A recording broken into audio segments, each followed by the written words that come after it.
welcome back to our channel, the Let's Get Down podcast. So we're going to be starting the podcast in 3, 2, 1, start recording. What's up, guys? Welcome back to the Let's Get Down podcast, where we get down to the nitty gritty of all things love, life, and the world around us. Yay! My name is Bemi, and here is my husband. My name is anti-robbery. Here we go again. With this. I mean, you asked me my name. With this anti-robbery thing, you did this in the last podcast. It is can't you just say Toye? How is it hard for you to just say Toye? It's hard because when you ask me for my name, my default answer is my full name. Okay, alright guys, my name is Toye Badmus. Whatever. Well, we're not going to argue about this anymore. Whatever you want to call yourself, call it yourself. Like tell them your full government name. Yeah, it's my name at the end of the day, okay, right? but about to be a landicap when they just when they go and scam your name, you know what we're talking about. Anyways, guys, welcome back to another episode. It's been a long time. I'm so sorry. We are so I mean, you're not sorry. Well, I mean, you're not sorry. Everybody's been in Nigeria, and we know how Nigeria has been. So if it is before the way Nigeria has been, so that is not an excuse. Don't even use that as an excuse, man. I'm a tiny bit sorry. Yeah. Tiny bit sorry. Anyways, we are both sorry. Please, if he's not sorry, me, I'm sorry. I'm begging you people that we've been away for a long time, and it's because we've been trying to get our schedules and everything. We still work 9 to 5, but it's really not an excuse. Yeah. Yeah, so we're apologizing. Here we are. So right after you make excuses, it's not an excuse, right? It's not an excuse. They understand. We're all one family, man. Hello. Yes, welcome back, like we said. So, what's up? How has our lives been? What have we been up to? What have you been up to since the last episode? That's a long time. We don't need to know. I've been up to life, really. Yeah. I've been up to work. I've been up to taking care of my family. Yeah. I've been up to surviving. Yeah. I mean, basic everyday Nigerian life. Yeah. As in the struggles. That's what I've been up to. We're surviving. We're great. We look great. We look fine. Our kid was sick one time. Oh yeah, during that period. It took a toll on us. It was just one time. I mean, it was a couple of things. It was like back to back. So, she first had malaria, and then she had measles, and it was just oof. It was a crazy couple of weeks. It really was a crazy couple of weeks. I mean, that's one of the reasons why we're not here. Yeah. I mean, not to make excuses. We have to it was like 2 weeks straight that she was sick. She wasn't feeling too well, and then after that happened, that was when the whole Nigerian situation happened, and you know what? I mean, it's a whole lot to unpack. It's your personal life that you're trying to grapple and struggle with, and then the people who are supposed to take care of you and do things that would make your life a bit more easier. We'll get into it here. But and it's just like what you said, that the people that are supposed to take care of you and make your life much easier. It's just like when Tisha was sick. Tisha is our daughter, by the way. How I was kind of feeling bad that I was supposed she's my responsibility, or she's our responsibility, and I felt like we didn't do what we were supposed to do, even though our illness was not our fault in any way. There was no way we could have prevented that. Yeah, I mean, that shows that you are an empathetic person. Exactly. Unlike our government. Unlike our government. My child is still young. Anyway, so let's just even talk about what's been going on in Nigeria the last couple of weeks. Yeah, it's been a crazy couple of weeks, yeah. Now, this is something that has been slowly burning underneath the surface in Nigeria forever. Now, I'll take us back a bit down memory lane. I don't know how many people have seen this movie, The Journey to a Colony. It's a docu-series on Netflix. And the very things we are fighting for today, the very things we are trying to get our government to do for us today, have always been an issue in Nigeria. Yeah. Pre-independence, pre-amalgamation, post-independence, military era, post-democratic rule. Yeah. It's always been a problem. And it all boils down to the simple fact that you don't have a government who listens. Or cares. They don't need to care. It's their job to listen. Listen and do your responsibility.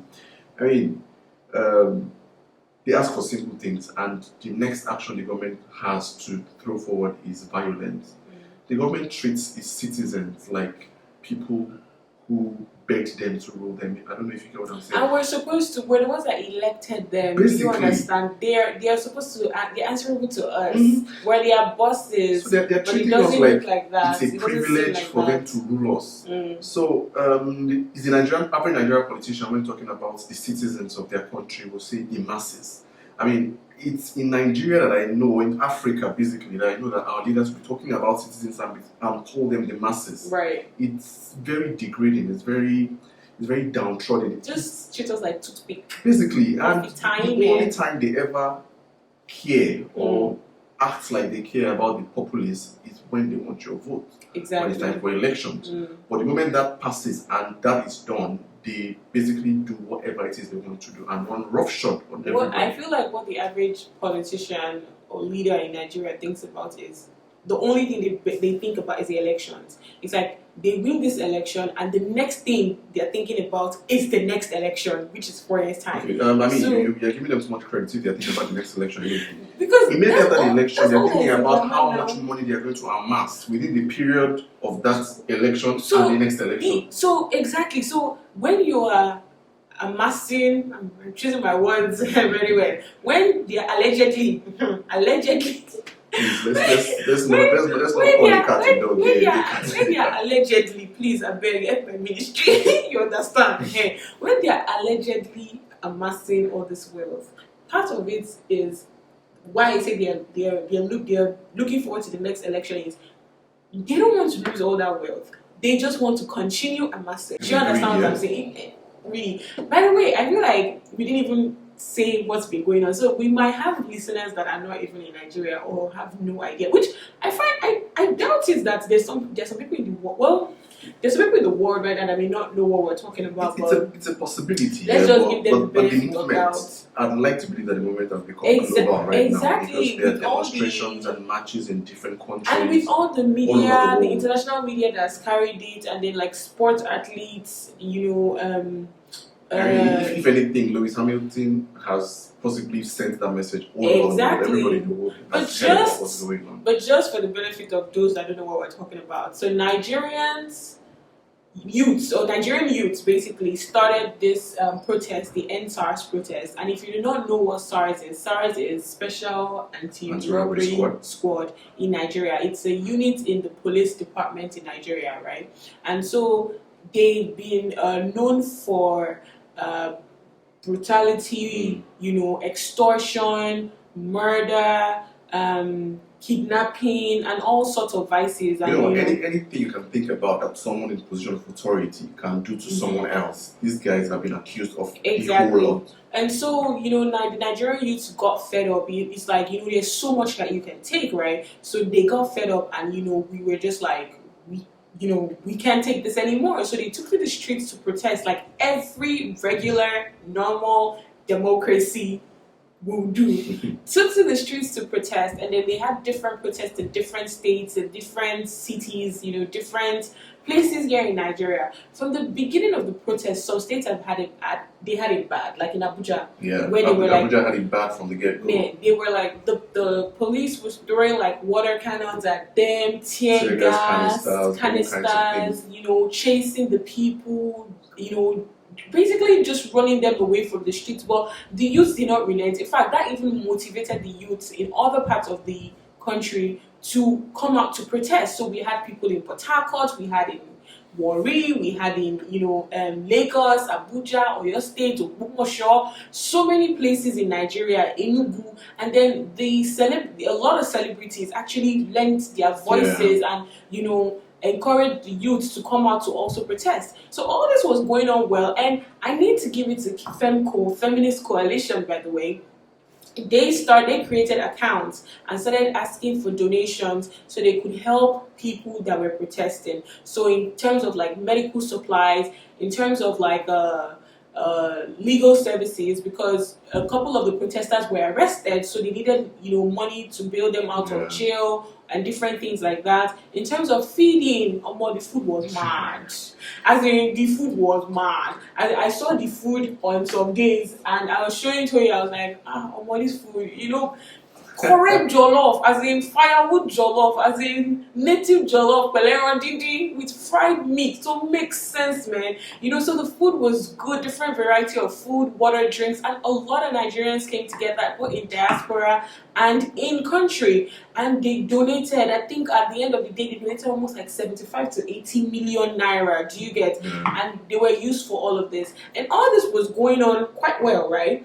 Until last week, yeah, where the protesters were protesting at Lekki toll gate, and they've always been there, right? And all of a sudden, the governor of Lagos State, that's the state where, you know, the protest started and everything, talked about a curfew that was going to happen.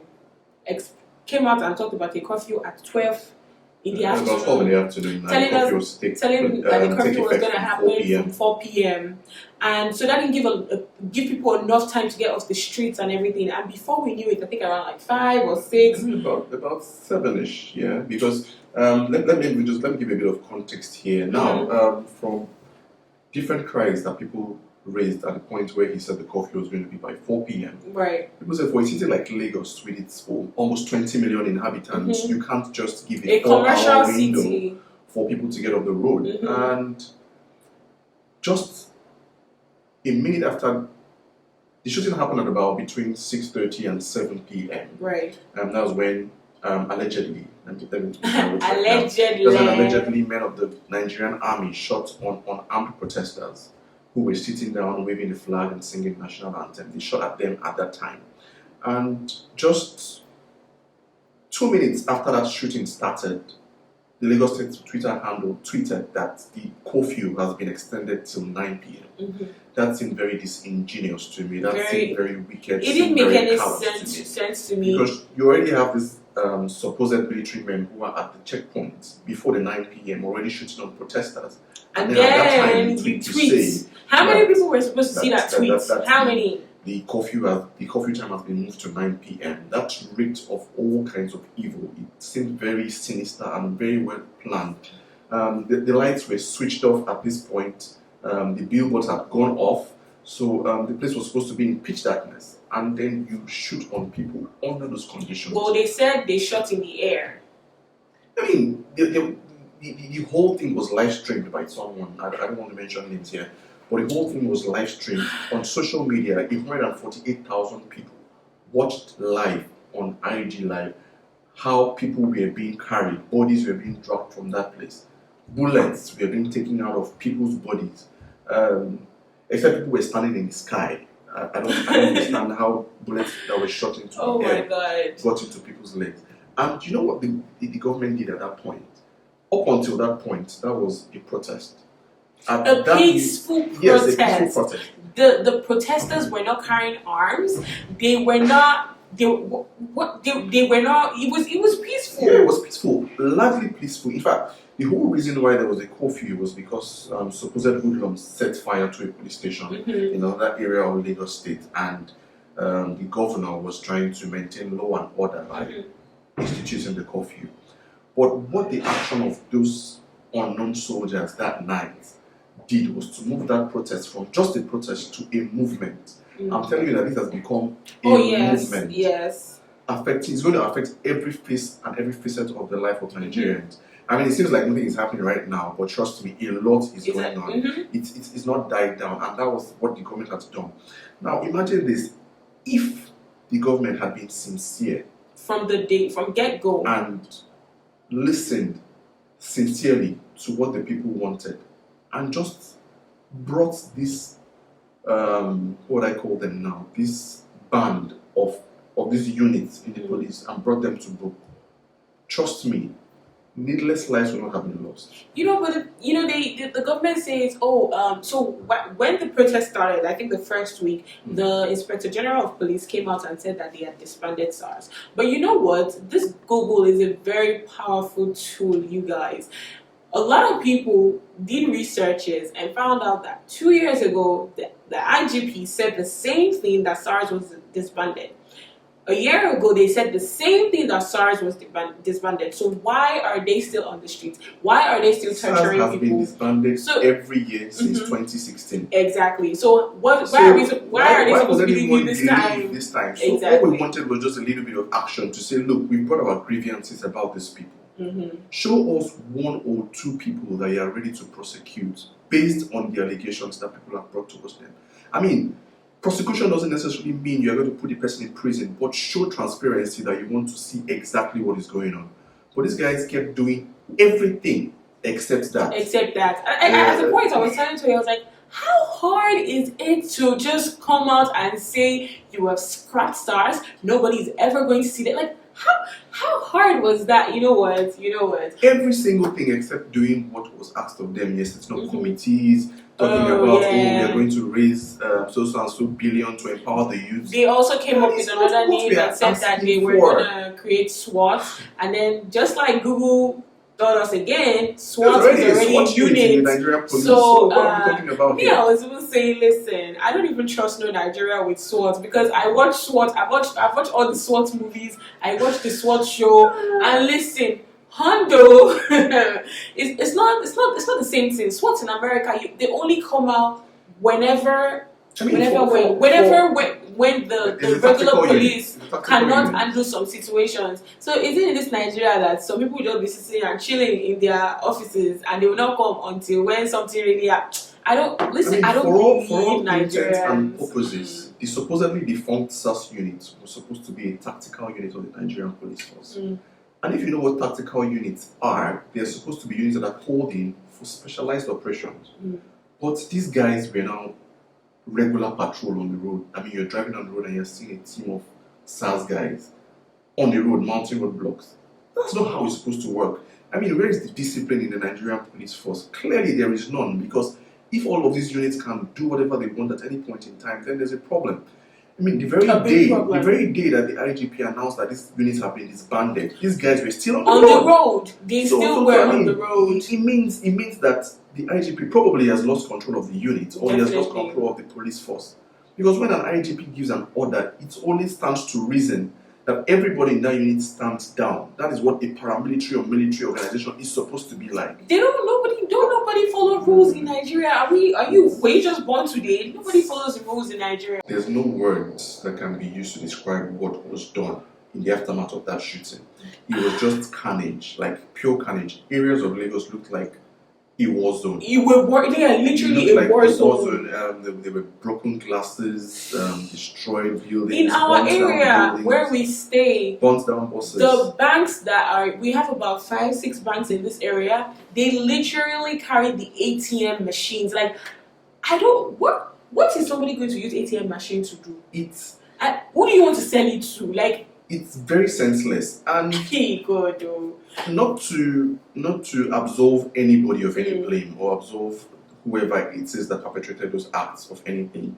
The truth is, what this event has revealed is that people are angry. Very angry. People are very angry. People are hungry, and then we have really destructive elements. And when you combine all of these factors, anger, hunger, destruction, put it together, it's a powder keg of destruction, and that's what happened, to be honest. We know people that their stores were looted and raided, and whose goods worth like 10 million naira, 20 million naira. Where are they supposed to start from? It's a whole crazy thing. And I know the Lagos State government has put out some websites where people can go to film their compensation and all of that. I mean, how long are they going to wait for that? How soon is the government going to compensate them? Are they going to compensate them fully? We know that that's not going to happen. And then there's the question of rebuilding the areas that have been destroyed. Yesterday or 2 days ago, the Lagos State government has come out to say 1 trillion naira. Like, as well create a brand new state, but 1 trillion is going to be needed to rebuild. And whose pocket is that money going to come from? It's our taxes. From you and I. Our taxes. So this is a government who, first of all, has not made any environment conducive for you to develop, and then second of all, after the destruction, they will still collect more money from us to do the development. I mean, I sound very passionate. He's very passionate about it, as you guys can hear. It's crazy. Really. So what do you think is supposed to be our next step here? The next step is not to stop. Now, we probably cannot be on the streets because of whatever curfew or whatever people put on the streets. Priority one, man. The president won. If they're born you know well, if they're born you well, come outside and protest. But the truth is, there's a whole lot of creative ways that the message that needs to be passed across can be passed across. I saw the day one of the Independent Judicial Panel of Lagos today, and I was sad. It was streamlined? Yeah. It was live? It was live, Okay. yeah. I saw it live on TV. And, I mean, in as much as independent judicial panels are good, but I was sad because none of the accused people was present today. Not one accused person was present. A lot of the people who had complaints were also not present. And what that said to me is Nigerians do not trust the system. We don't. People do not trust the system. They don't trust that if they come to that place, they're not going to get victimized more. Or just look for ways to just shut them up. That's one part of it. I'd like to encourage people who have legitimate grievances to come forward to this platform. I understand that we might not want to trust that anything will be done, but just so that we can say that we have done our bit in trying to get justice, please, if you have any grievances, please try and show up at these tribunals. Let's even try to bring people to book. Let's try and get justice. Because the moment one person can get justice, it's going to open the door Definitely. to all of the other people to get their justice. And that's that on that side. And what I felt very strongly in my spirit, and I've been saying, is that I feel like the youths, the genuine people who are called, who are led, should start infiltrating the councillor's position, the local government, the House of Assembly. Like, how long are we just going to sit down, fold our arms, and just let people just come who don't know anything or how to move this country forward, just come and dictate over us, basically? So this is just a wake-up call for all of us. I'm so glad this protest happened. Like, I'm so proud of we youths in Nigeria right now. I'm so proud that I feel like my daughter is going to grow up in a generation where their voices will actually be heard. Because whether you like it or not, even with everything that happened, we shook the government somehow. Yeah, they were scrambling. We shook them, like they never expected, like, man, you know. So I'm just happy that my daughter is going to grow up in a generation or in a country where I feel like our voices will be heard, you know, to an extent and everything. So like I said, if we want to take it further, take it a step, you know, we need to infiltrate all these places. Let's even forget about the presidency for now. You see, listen, and there's this thing you're always saying that, you know, Nigeria has 3 arms of government: the executive, the judiciary, and the legislative. If only the judiciary and the legislative knew how powerful they were. I mean, sadly they don't, and that's so much to. I mean, the reason why that is because a lot of them draw whatever resources they have to work from the executive. So they depend on them a lot, and for whatever reason, that has not let them speak up their minds or be able to stand for themselves. And you know, when you ask the average Nigerian now, especially after Buhari's speech, and you know, when you ask the average youth now, so can you way forward, man? Everybody just talking about Jackpot. Everybody's talking about getting out of this country, you know. But I will keep saying that not everybody has the resources to get out of this country. Yeah. Not everybody will be able to get out of the country. So this work still needs to be done. Do you understand what I'm saying? So that's it, guys. On just letting you guys know what's been going on with us and with Nigeria so far, and SARS protest. And like Toye said, it's not ending there. It's not going to end there, you guys. We still have much more work to do, and you know, we will definitely get there. So yeah, thank you guys for sticking with us and listening to this episode of this podcast. We really appreciate you guys. As always, you know that you can watch this podcast on YouTube if you want to watch us as we're talking here. It's Let's Get Down Podcast on YouTube, or you can listen on any of the podcast platforms: Apple Podcasts, Google Podcasts, SoundCloud, and Anchor FM. And you can also follow us on our Instagram page, Let's Get Down Podcast. And yeah, that's basically it. You can also follow us on our personal pages if you want to get to know us better. Say this for me very fast 5 times. Peter Piper picked a pack of pickled peppers. Sure.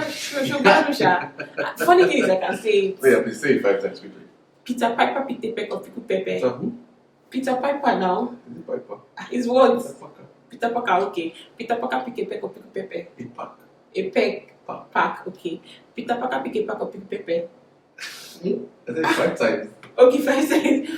Peter Parker picked. Wait now. Peter Parker picked a pack of pickled pepper. Peter Parker picked a pack of pickled pepper. Peter Parker picked a pack of pickled pepper. Peter Parker picked a pack of pickled pepper. Peter Parker picked a pack of pickled pepper. Peter Parker picked a pack of pickled pepper. Peter Parker.